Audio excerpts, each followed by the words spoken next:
Hello and welcome to cities this week, जहां हम हर हफ्ते आपके लिए लाते हैं देश के शहरों से जुड़ी सबसे अहम और असरदार खबरें। इस हफ्ते की खबरें शहरों की बुनियादी ज़रूरतों पर सवाल उठाती हैं। पानी कितना सुरक्षित है, हवा कितनी साफ है, सड़कें कितनी महफूज हैं और शहरों का प्रशासन इन चुनौतियों से कैसे निपट रहा है। तो चलिए शुरू करते हैं।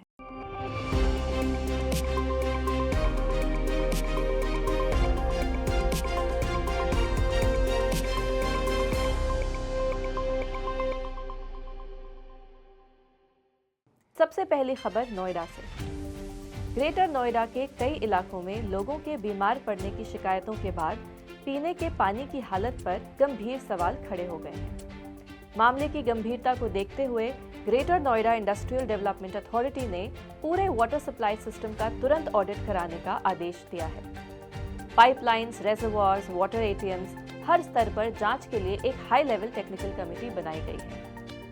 ये घटना इसलिए भी चिंताजनक है क्योंकि हाल ही में इंदौर, गांधीनगर और बेंगलुरु से भी पानी में कंटामिनेशन की खबरें सामने आई हैं। साफ है, अर्बन वाटर सेफ्टी अब सिर्फ इंफ्रास्ट्रक्चर नहीं, पब्लिक हेल्थ इमरजेंसी बनती जा रही है। पानी से जुड़ी एक और बड़ी खबर इस बार एनजीटी से। नेशनल ग्रीन ट्रिब्यूनल एनजीटी को बताया गया है कि नोएडा में ट्रीटेड सीवेज वेस्ट वाटर का सिर्फ 1/3 हिस्सा ही रीयूज हो पा रहा है।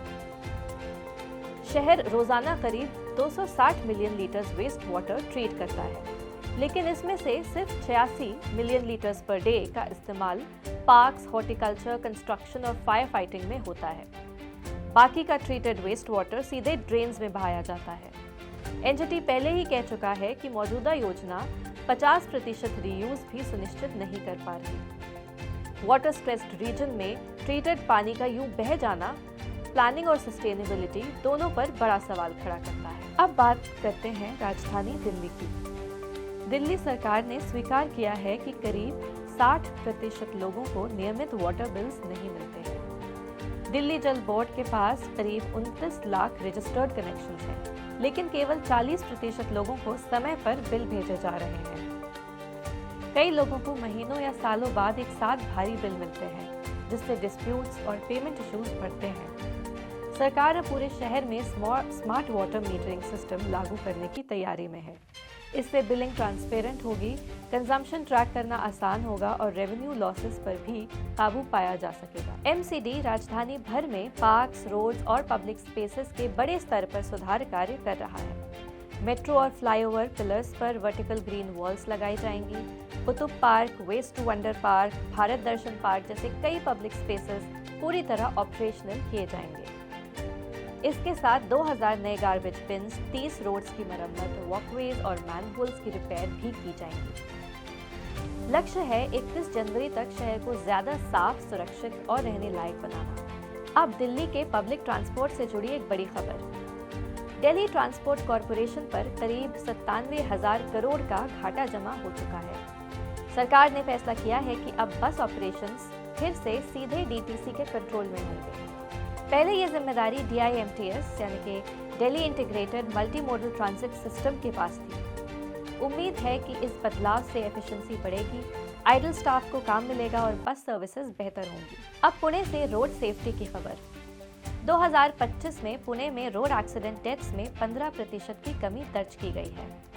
मौतों की संख्या 341 से घटकर 290 हुई है, लेकिन राहत की इस खबर के साथ चिंता की वजह भी बनी हुई है। इन मौतों में से करीब 90% पेडेस्ट्रियन और 2 व्हीलर यूजर्स हैं। हिट एंड रन मामलों की हिस्सेदारी अब भी 54% है। रिपोर्ट साफ कहती है, safe walking infrastructure, helmet enforcement और स्पीड कंट्रोल के बिना सड़कें सुरक्षित नहीं रहेंगी। आखिर में कर्नाटक से एक अहम पॉलिसी अपडेट। राज्य सरकार ने अर्बन लोकल बॉडीज में लगभग 10 लाख अनऑथराइज्ड प्रॉपर्टीज को रेगुलराइज करने का फैसला किया है। इन प्रॉपर्टीज को अब एक खाता सर्टिफिकेट्स मिलेंगे, जिससे ये फॉर्मल प्लानिंग और टैक्स सिस्टम में आ जाएंगे। ये फैसला बेंगलुरु को छोड़कर राज्य के बाकी शहरों पर लागू होगा। सरकार का कहना है कि इससे रेवेन्यू बढ़ेगा और फ्यूचर अनऑथराइज्ड डेवलपमेंट पर रोक लगेगी। तो ये थी इस हफ्ते की बड़ी खबरें। पानी, हवा, सड़कें और ट्रांसपोर्ट, शहरों की असली चुनौतियां अब और साफ नजर आने लगी हैं। सवाल यही है कि क्या शहर समय रहते इन चेतावनियों से सीखेंगे? हम हर हफ्ते इन सवालों के जवाब आप तक पहुंचाते रहेंगे। सिटीज दिस वीक के साथ जुड़े रहने के लिए धन्यवाद। अगले हफ्ते फिर मिलेंगे, तब तक के लिए अपना ख्याल रखें और अपने शहरों का भी।